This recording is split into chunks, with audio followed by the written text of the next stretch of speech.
Here's an interesting question. What socially acceptable behaviors, activities from 2012 will shock people in the future? I think that this is an interesting discussion. Let's say, like, for example, around the 2060s, okay? I think driving our own cars is in the future going to seem completely absurd, and people will say, what were people thinking? It's just so unsafe. You guys agree? What do you think?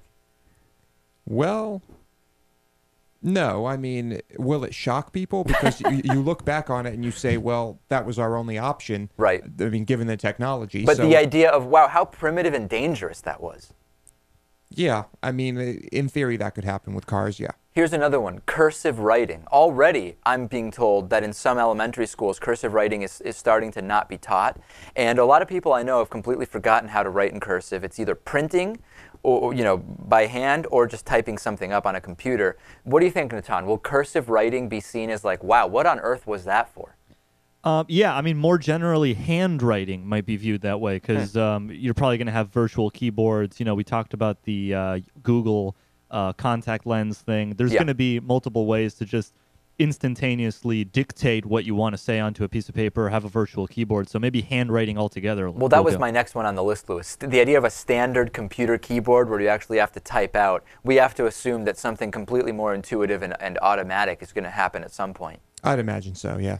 What about the fact that in the future people will look back and say, everybody wasn't taught basic computer programming in school, right? What do you think about that? I mean, in 40 years, do you think that some basic level of programming is going to be taught to everybody as just standard, the same way? You don't think so? No. Interesting. Why not? I think just the opposite. I think as technology becomes easier to use and more intuitive, like you said, having to teach it will be less necessary. Interesting. Yeah. Okay, and here's one we've kind of alluded to in the past.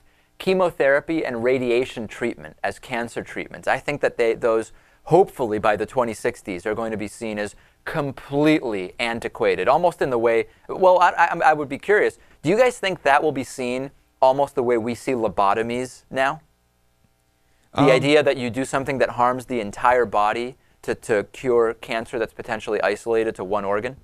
Perhaps not quite as insane as a lobotomy, but yes, I think in the same ballpark probably. Natan, what do you think?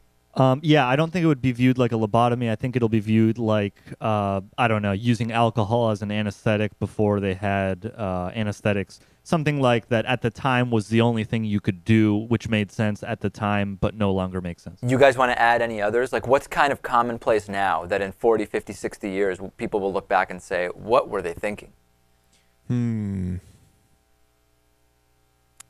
I don't know. I think eventually air travel as we know it today, I think it's more than 40 years away. But air travel as we view it today, with so much friction and inefficiency in getting this huge plane into the air and going through the air with wasting so much fuel and taking, 14, 16 hours in some cases to get halfway around the world, that has to be eventually, it's going to be a laughingstock, right? And in the distant future, maybe even tangible currency might be... That's one for sure. Yeah. Anyway, if you believe Republicans, by 2060, gay marriage will have led to full-on bestiality. Everybody will be married to turtles, and humans will probably be extinct, right? That's how it will go, yeah. Yeah, something like that. We're in trouble.